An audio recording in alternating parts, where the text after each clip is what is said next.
श्री शिवाय नमस्तुभ्यं दर्शकों, हर हर महादेव। आप सभी का मेरे चैनल पर बहुत बहुत स्वागत है। कैसे हैं आप सब? मैं आशा करती हूँ दर्शकों आप सभी स्वस्थ और सुरक्षित होंगे। दर्शकों, आप सभी जानते होंगे कि 26 जून आषाढ़ माह की अष्टमी तिथि सोमवार के दिन पड़ रही है। इसलिए यह महादेव को प्रसन्न करने के लिए अति शुभ मुहूर्त माना जाएगा, क्योंकि सोमवार की अष्टमी पर पूजनीय गुरुजी बताते हैं कि साल में एक या दो मुहूर्त ही ऐसे होते हैं या तिथि सोमवार के दिन पड़ती है जिसे महादेव के समक्ष जो भी व्यक्ति करता है उसका उपाय कभी भी खाली नहीं जाता है।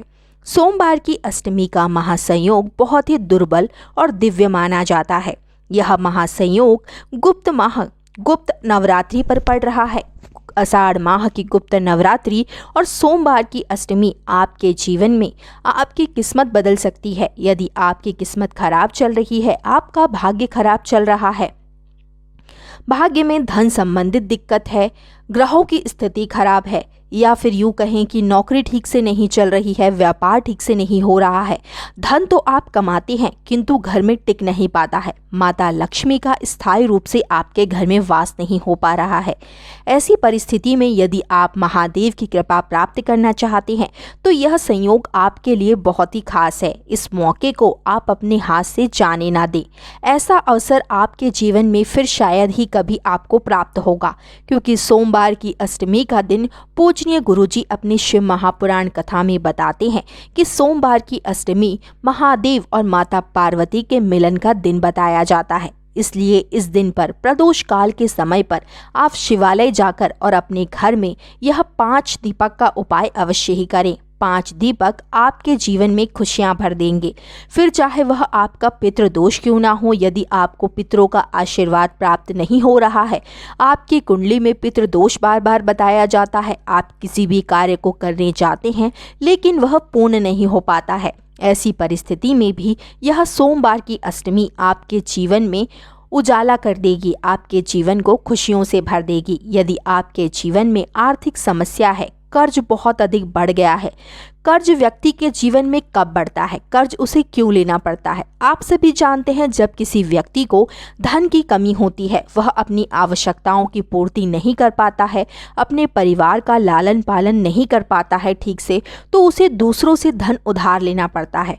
और यह धन उधार लिया हुआ कब धीरे धीरे बढ़ता जाता है और वह कर्ज के तले दबता जाता है वह व्यक्ति। तो यदि आप पर भी कर्ज है तो आप भी इस उपाय को अवश्य ही करिएगा।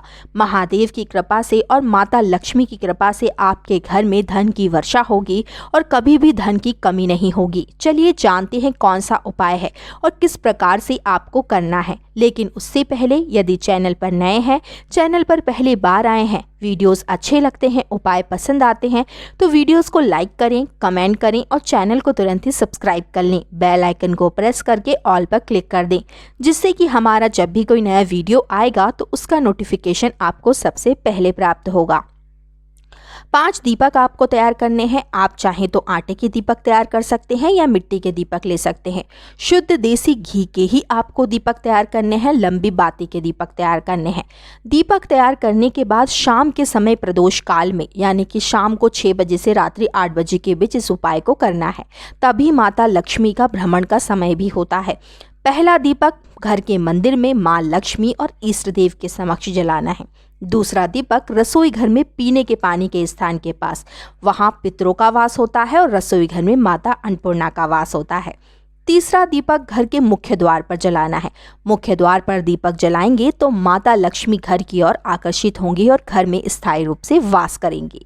चौथा दीपक बेलपत्र के वृक्ष के नीचे जलाना है, जिससे महादेव की कृपा प्राप्त होगी और श्री शिवाय नमस्तुभ्यम मंत्र का उच्चारण कर। 5वां और अंतिम दीपक महादेव के शिवलिंग के समक्ष जलाना है, जिससे महादेव की कृपा तो आपको प्राप्त होगी ही, साथ में पूर्ण शिव परिवार की कृपा भी आपको प्राप्त होगी। आपके जीवन के सभी कष्ट दूर होंगे और 11 बार कम से कम श्री शिवाय नमस्तुभ्यम मंत्र का उच्चारण करें। आप